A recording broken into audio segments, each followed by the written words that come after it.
Welcome back to my video and the grand romantic gesture. Not something I'd ever thought I'd hear myself say.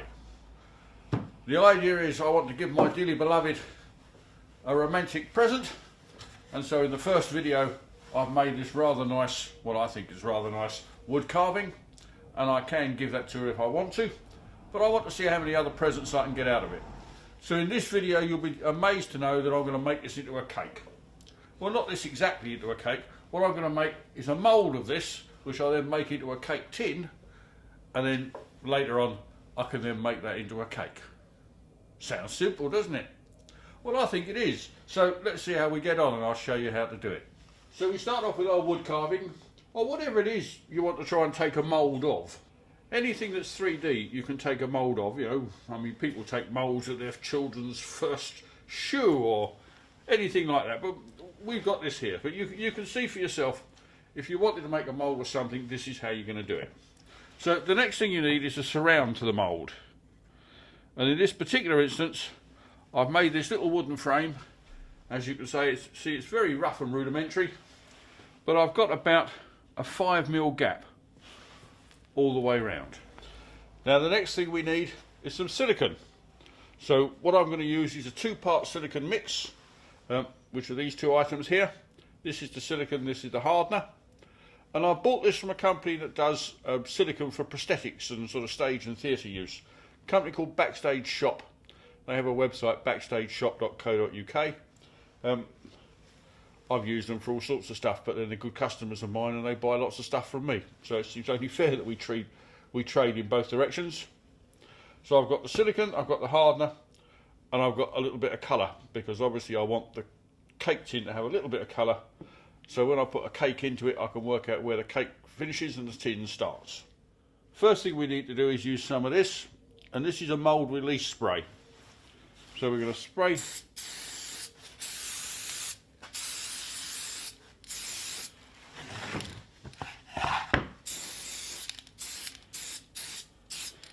and you want to get it in all those little corners. Don't need to get carried away with it. Just so you can make sure that the silicone will come off. And then we'll do the inside.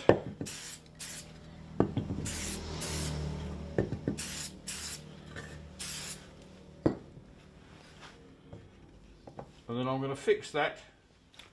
So as you can see, we've now got the frame nicely held into place, and we've got a sort of 5 or 6mm gap all the way around. We've sprayed it all with the mould release spray, so that's now ready for the silicone. So now we're ready to start preparing the silicone. Now this is special food grade silicone, so it's safe to use for cake tins. Now there's 2 things we have to do. We have to work very accurately, and once we've actually mixed the 2 parts together, you have to work very fast. So it's all to do with weight, or it's mixed together with weight. So I've got a nice accurate set of scales here, and I'm heading for about 400 grams is what I think I'm going to need. Looking at it, I think I'm going to probably need a bit more, so we'll go a bit further to 500 grams.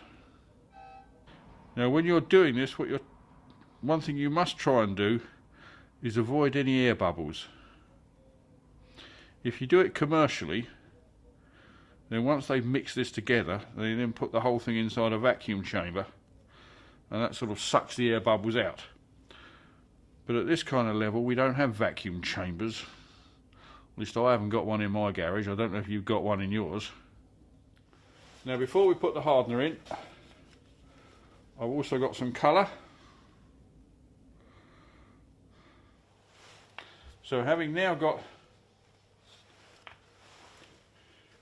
500 grams of the silicone, I now need to put 50 grams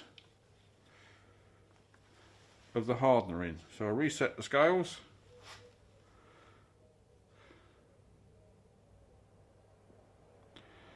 Well, once you mix these 2 together, I think you've got about half an hour to play with it, but once you've started, you need to get going fairly quickly. So you make up just enough to do what it is you need to do, and then stop. And then using our wooden spatula, you ever so carefully mix the two together. You don't want to get carried away. And slowly you'll see that the colour and the hardener are mixing in with the silicone.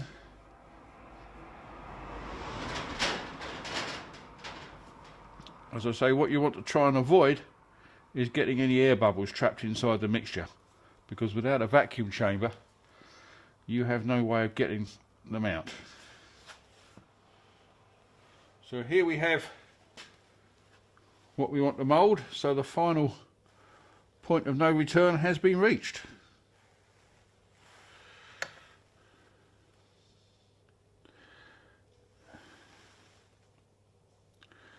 And we want to fill up this central bit here and then let it flow down the edges.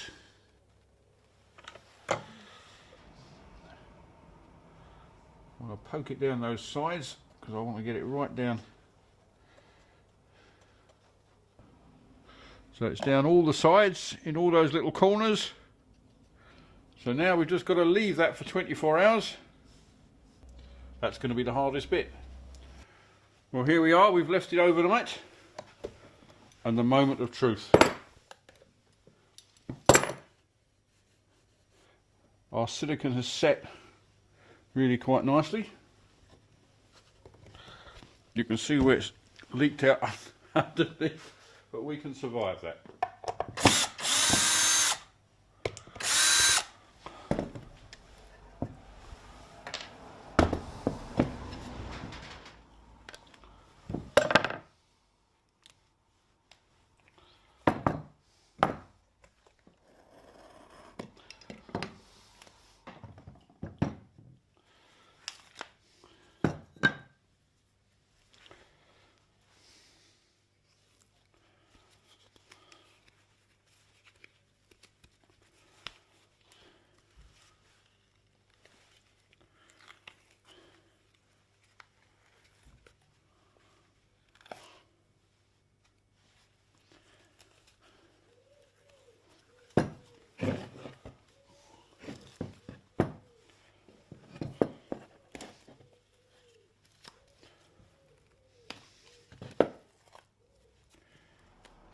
Our carving has emerged reasonably unscathed, and with a little bit of wax over the top of that, that will be fine and ready to go.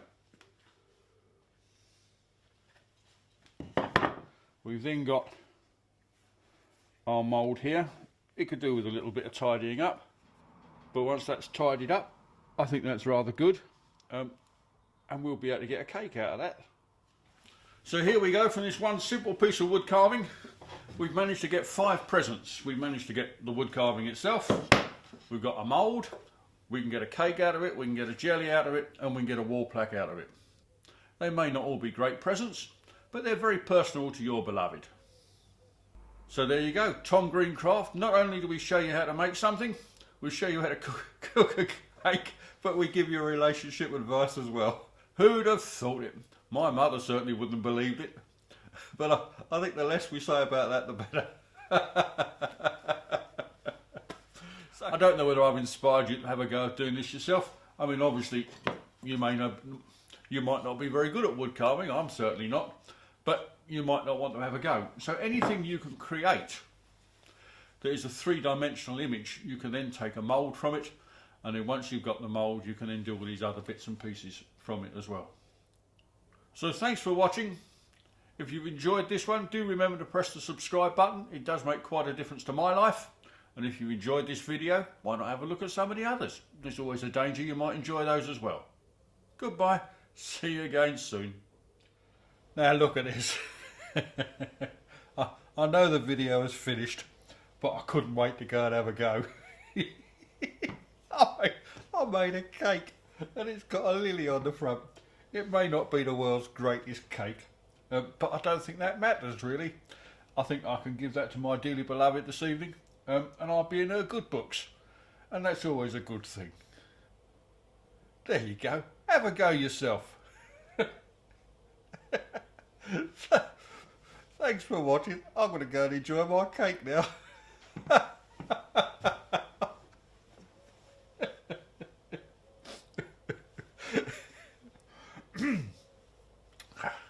be sensible. But it is very good, isn't it?